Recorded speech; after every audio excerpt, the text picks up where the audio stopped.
Julia Gillard's ambitions of forming the next government have been dealt a serious blow. Since the election, the Prime Minister has insisted that the two-party preferred vote should decide which party gets the independent support. Labor was in the lead after preferences were distributed, but late today the coalition jumped ahead. Now the Liberal and National parties are in front on the primary and two-party preferred votes, and they hold more seats than the ALP.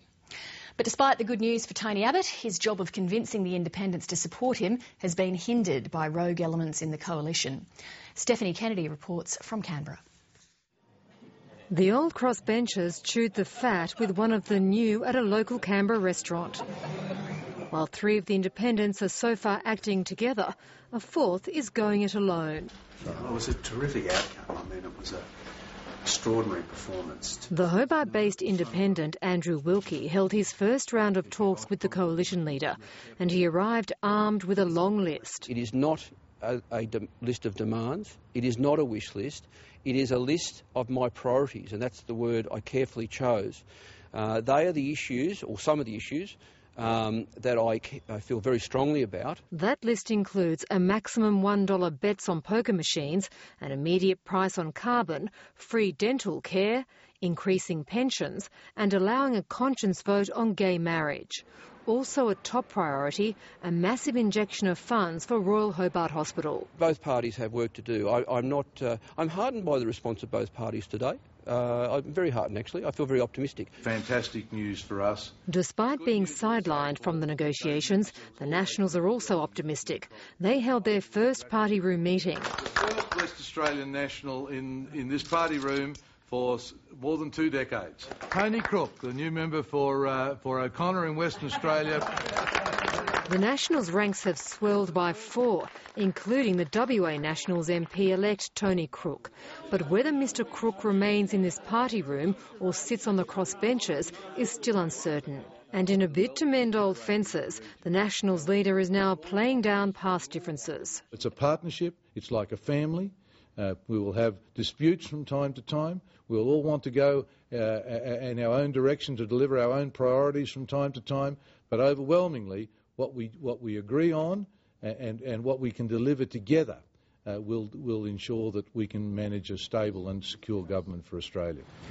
There's also tensions with some of the Nationals' country cousins. One of them threw a punch at me on election night, and I'm one of those blokes, you throw one at me, I'll give you 10 back. And I only got 10 back. We haven't heard from him since. Later, Mr Katter clarified that it was a verbal stoush rather than a physical one. I'm not sure, to be honest, and I don't recall making any comments critical of Bob Katter on the night, other than to refer to his voting record.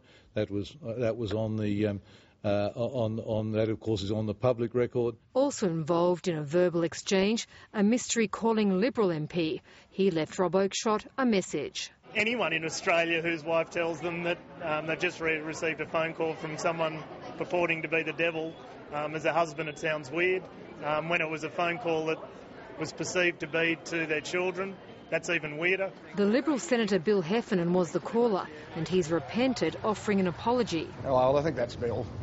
He's always been a bit of a devil, isn't he? I think the stupidity of all of that is saying it, thinking it was a child. Well, that's... For the country independents, reigning in the coalition's loose cannons is a test of Tony Abbott's leadership. The reason for me raising it, though, and I put this to Tony, was I am being asked to have confidence in either him or Julia Gillard, and it is a confidence test of him whether he is going to be able to manage his troops for the next 3 years, either as rogue elements or in a strategic sense. While Tony Abbott tries to heal relations with the independents, the Prime Minister has her own set of problems. Julia Gillard has consistently argued they should install her in the lodge since Labor won the two-party vote, and that meant a majority of Australians preferred a Labor government. Not anymore. With just over 80% of the vote counted, Labor's lead has collapsed and the coalition has leapt ahead. The Liberal National parties are now in front on 2 fronts, the primary vote and the two-party preferred. And that will give the independents more food for thought. Stephanie Kennedy, Late Line.